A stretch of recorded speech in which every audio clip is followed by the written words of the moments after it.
Good evening, SciFest. It's such an honor to be here tonight with you and all your curious, brilliant minds. There's a special kind of energy in this room, a buzz of creativity, of wonder, and of course, possibility. And it's as if the very air is charged with the collective energy of innovation and discovery. And tonight, I want to talk about something that has shaped my life and I believe has the potential to change the world. And it's something simple, something we all did, or at least something we all used to do, and that is play. When I say the word play, what comes to mind, maybe it's Legos or make-believe games, perhaps it's running around outside, feeling the grass under your feet, or solving intricate puzzles that challenge your mind. Or maybe, if you're like me, it's just tinkering with anything you could get your hands on, whether that's a science kit, kitchen ingredients, or whatever I could sneak out of the garage without my parents noticing. But here's what I want you to think about tonight. Play is not just for children. Play is a way of thinking, a way of exploring, and a way of solving problems that can truly change the world. It's shaped my journey in science, and it's helped me tackle one of the world's biggest problems. And it's why I believe that every single one of us needs to play more. Not just in science, but in life. So what actually is play? For me, it's not just fun and games. It's something that belongs in our childhood, but fades as we grow older. These are common perceptions, right? But I invite you to challenge them tonight. I think the best definition of play that I've ever heard is that play is curiosity in action. It's about asking questions. It's about experimenting, trying things out, and seeing what happens. And perhaps most importantly, play gives us a permission to fail. And when you're playing, failure doesn't just feel like the end, it feels like a new opportunity. It's a part of the process. Think about kids learning to walk. They fall, they giggle, and then they try again. That's the essence of play. It's how we learn, grow, and discover. And now let me ask you a question. When was the last time you played? I don't mean the last time you played a board game or a video game. I mean the last time you let yourself be curious, really curious. The last time you asked yourself, what if? Gave yourself the freedom to explore without worrying about getting it wrong or failing or losing at a competition. For me, play has always been about tinkering. It's about taking things apart, putting them back together, and seeing what happens. As a child, my garage was my laboratory, actually garden shed. And I remember taking apart old radios, clocks, and gadgets to see how they work. Sometimes I'd fix them and proudly return them to my parents, but most of the time I'd create entirely new contraptions that never quite functioned as intended, or functioned at all, in fact. But each attempt was a step towards understanding an intricate dance between creativity and curiosity. I think the best moments of discovery, whether they're in science, art, or life, come from this spirit of curiosity and play. And that's what I want to share with you tonight. Play isn't a frivolous activity reserved for leisure. It's a powerful tool for innovation and problem solving. For me, I grew up in a small Irish village, Ballyhop. Some of you might even be there from there, by the ocean. Picture rolling green hills, rocky beaches, endless waves crashing against the shore. Sounds really romantic and beautiful. A perfect playground, you would think. And I spent hours exploring the beaches, climbing the rocks, collecting shells, sailing. But my favorite thing was building. I'd build sandcastles, rock sculptures, boats, anything that my imagination could dream of. Those beaches were more than just a place to play. They were my first laboratory. Each shell I collected had a story. Each wave brought new materials to experiment with. And I remember one summer afternoon, I decided to build like this miniature harbor out of sand and sticks. It was intricate with tiny ships made from leaves and rocks. As I worked, I observed that the tide affected my creation and the water could build up and destroy it. It was the first lesson in the delicate balance of nature and the impact of human activity on the environment. But as I got older, I started to notice something troubling. Every time I went kayaking or walked along the beach, I saw more and more plastic washing up on the shore. At first, I didn't really understand what it was. To me, it just looked like colorful trash, bottles, wrappers, and tiny fragments of plastic that looked like confetti. But I knew one thing. It didn't belong there. The pristine beauty of my childhood playground was being marred by the persistent, unnatural presence of plastic. I still remember the first time I tried to fix the problem. I must have been about 7 years old, and I grabbed a fishing net, some duct tape, and a bucket and marched down the beach. My plan was simple. I was going to scoop up the plastic from the shore and clean up the entire beach. I was so excited. It felt like real science, you know? And I took my little net, got some of the colorful debris, and presented the collection to my parents. But of course, it didn't work. Within 5 minutes, the net broke. The duct tape peeled off. I spilled half the bucket in the sand. The plastic splattered everywhere, and it basically made a bigger mess.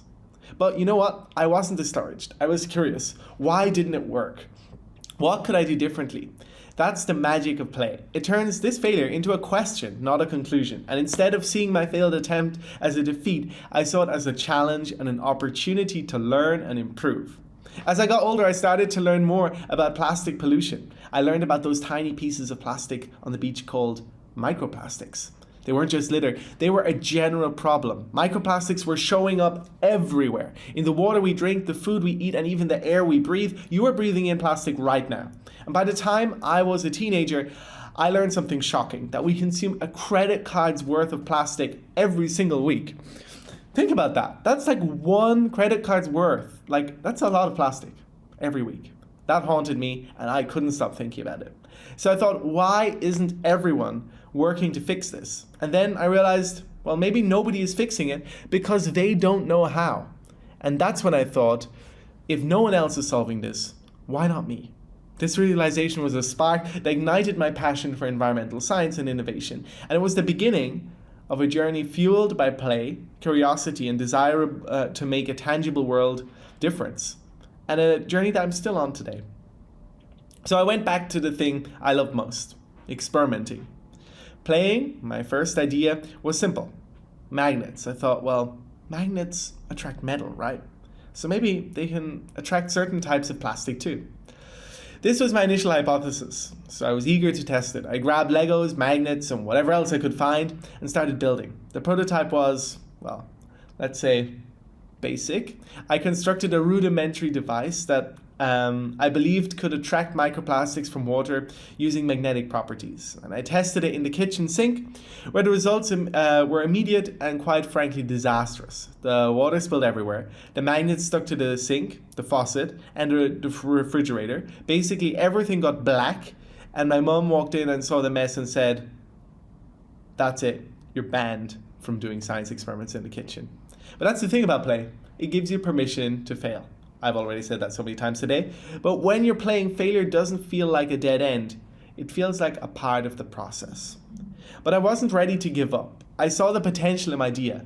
Despite the messy outcome, by the time I was 16, I decided to revisit the magnetic idea. This time from microplastics. My new plan was a little more sophisticated. I started reading about magnetic nanoparticles. These are tiny particles that can be engineered to stick to certain materials. And I thought, what if I could create a magnetic liquid that binds to the microplastics and pulls them out of water? And this time, my approach was more informed. I delved into scientific journals, attended workshops, and sought mentorship from local scientists. The journey wasn't easy, and I faced numerous obstacles, like technical challenges, limited resources, and asking people, for instance in UCC, if they could test my microplastic removal idea, and they said no. But play had taught me resilience. It had taught me to view each setback as a learning opportunity rather than a failure. So I started building prototypes from scratch, using materials I could source affordably. My workshop had become very cluttered, filled with test tubes, magnets, oil. It was very sticky and nasty. Each day after school, I would spend hours experimenting, tweaking my designs, documenting my findings. And there was a moment when everything seemed to align. The mixture of chemicals I used created a magnetic fluid that responded to my designs. It wasn't perfect, but it was promising. And there was this one time when I tested a prototype in the kitchen again, and it worked. Maybe too well. The magnet grabbed everything metallic in the room, including the keys that were lying near the sink, and I don't think I was in the best books of my parents. But it was a humorous yet humbling experience. It reinforced the idea that every experiment, no matter successful or not, will bring you closer to your goal, and that is, well, for me, cleaning up the world. So slowly through trial and error, I started making progress. I refined the chemical composition of the magnetic liquid, ensuring it specifically targeted microplastics without affecting other materials. And I built a prototype that actually worked.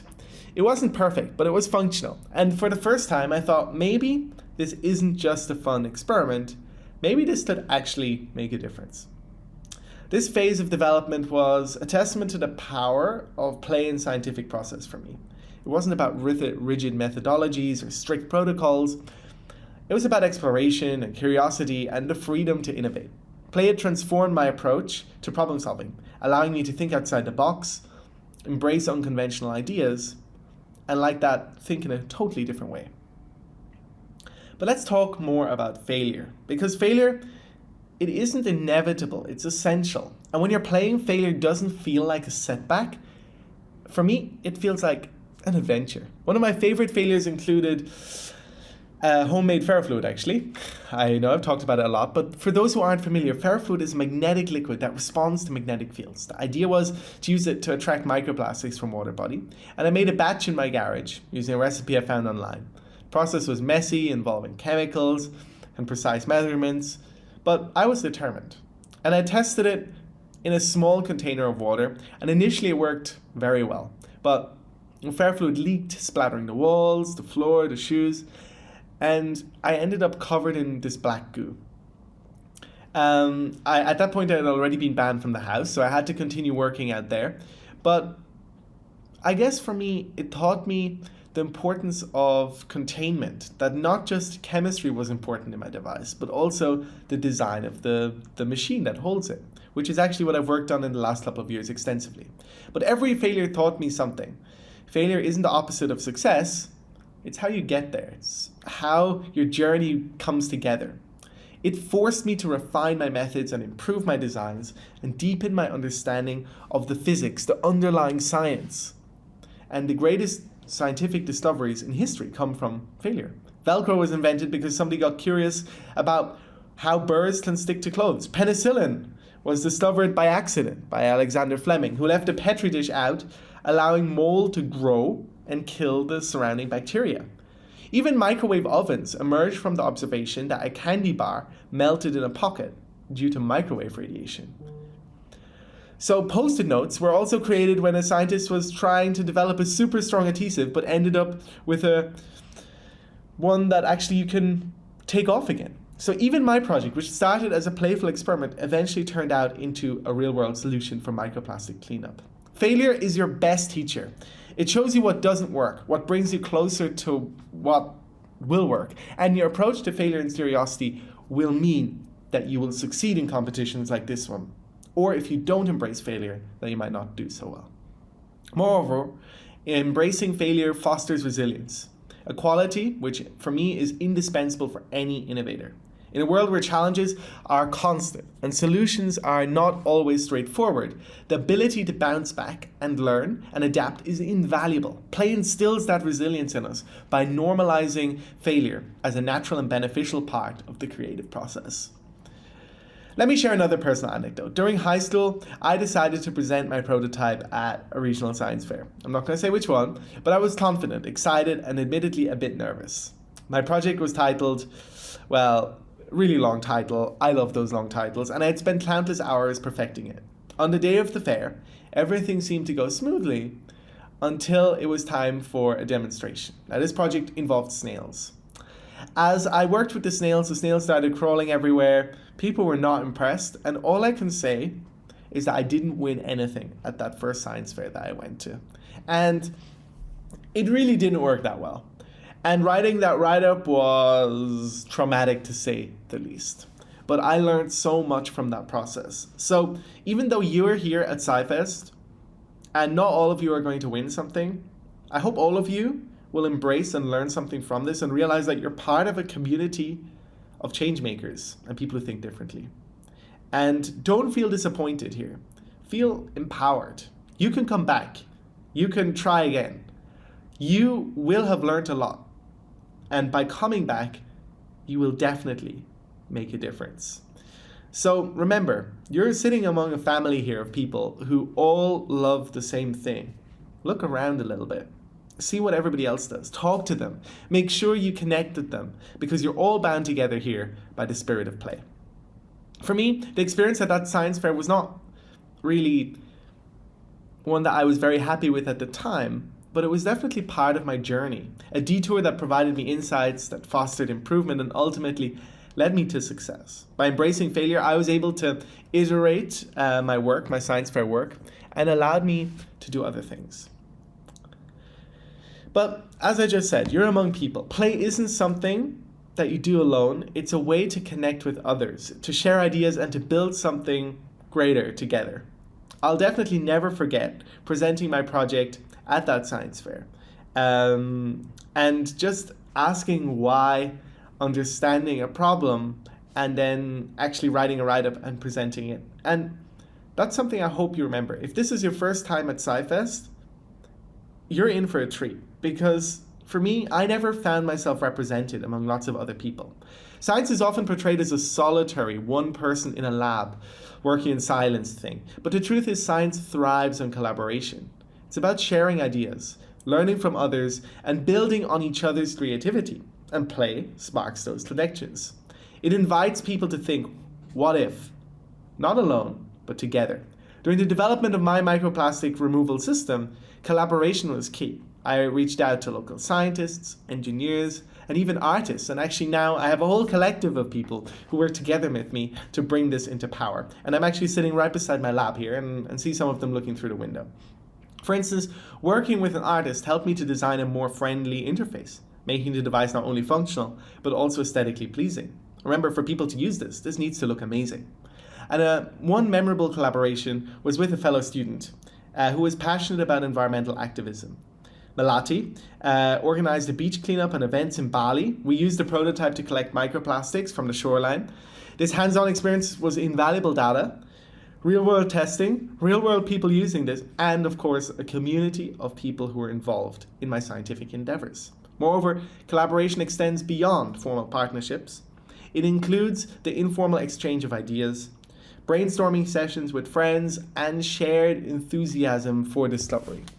So play creates an environment where these interactions thrive, fostering a sense of camaraderie and mutual support. I remember a particularly inspiring moment when I was discussing my project with a group of peers at a local cafe. One of them suggested incorporating biodegradable materials into the device design, something I didn't really think about, but it makes sense, right? I don't want to design or a device that actually makes a bigger problem to the world, or one that uses a lot of energy. So these ideas were game changers and ones that I might not have thought of myself. So, in essence, play cultivates a collaborative spirit in my mind.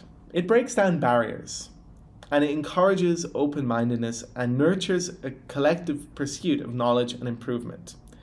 By embracing play, we're not only enhancing our individual creativity, but we also amplify our collective impact.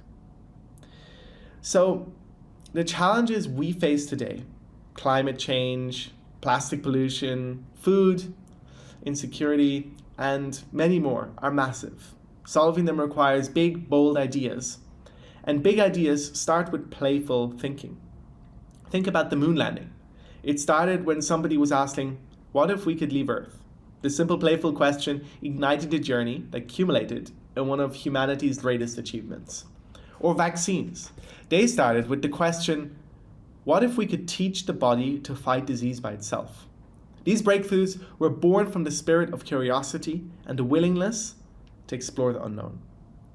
Play allows us to reimagine problems. It encourages us to think beyond traditional boundaries, to explore unconventional solutions, and to embrace the unknown with excitement rather than fear.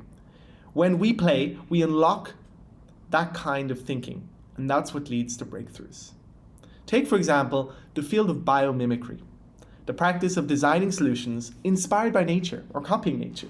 This approach emerged from a playful experimentation of natural systems and processes, and by observing how organisms solve problems, scientists and engineers have developed innovations like Velcro, which was inspired by those sticky plants, the burrs that we see everywhere, And energy efficient buildings have been modeled after termite mounds. Similarly, in the realm of technology, playful experimentation has led to significant achievements. The invention of the World Wide Web by Tim Berners-Lee was a result of playful curiosity about how information could be shared and networked and accessed more efficiently. And without that spirit of play, the whole digital revolution would have taken a very different path. Play also fosters adaptability and resilience, crucial traits for addressing complex, evolving challenges. And in a playful mindset, setbacks are not seen as failures, as I've said earlier, but they pivot and adapt. This flexibility is essential when tackling issues like climate change, where solutions must evolve in response to new data and shifting circumstances. It encourages interdisciplinary thinking.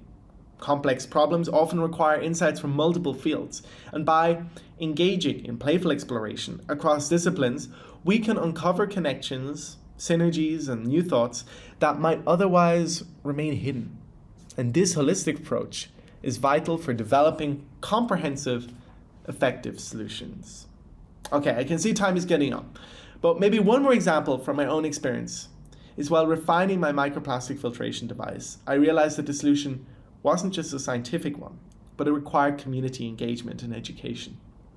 Inspired by this, I incorporated elements of gamification into my project, creating workshops and actually minting NFTs that people can collect based on the plastics that they remove from water. This approach didn't just enhance the functionality of the device, but also amplified its impact by fostering a sense of collective responsibility. Everybody wants to have some of those digital collectibles in their collection. So play literally is a breeding ground for creative ideas. It nurtures creativity, curiosity, and resilience. And honestly, don't be afraid of mixing between different areas, because collaboration between art and science and play and all of this, that's what's important. The world is changing faster than ever. Technology, environment, socially, we're all changing. And if we're going to keep up, we need to adapt. We need to learn how. And for me, play is the way that we'll experiment, to pivot, and keep going when things will get tough. And in today's really changing landscape, adaptability is paramount. That's what all the hirers and all the recruiters are looking for. And it means that new tools and new methods are constantly emerging. To stay relevant and to stay effective, we must be willing to experiment and try new things and embrace that change. We need to be adaptable and encourage a mindset of continuous exploration and learning. Play cultivates emotional resilience. In a world filled with uncertainties and challenges, people are most happy and find joy in the process, and they'll also get motivation from it. So maybe it's time for you to take out that box of Legos that you've forgotten about. This evening, just play with something. And I don't mean your PS4, I mean like physically. And the next big idea, the next solution to a global crisis won't come from following a rulebook. Believe me, it'll come from someone like you, willing to ask what if, and drive into the unknown. This kind of thinking requires a playful attitude, one that values creativity, experimentation, and the courage to take risks. Consider this field of artificial intelligence that's had so much rapid development, driven by researchers who approach problems with a completely new playful mindset, exploring the limits of what machines can learn and how they can assist humanity. It's led to so many breakthroughs, and countless other sectors have seen really positive things from this.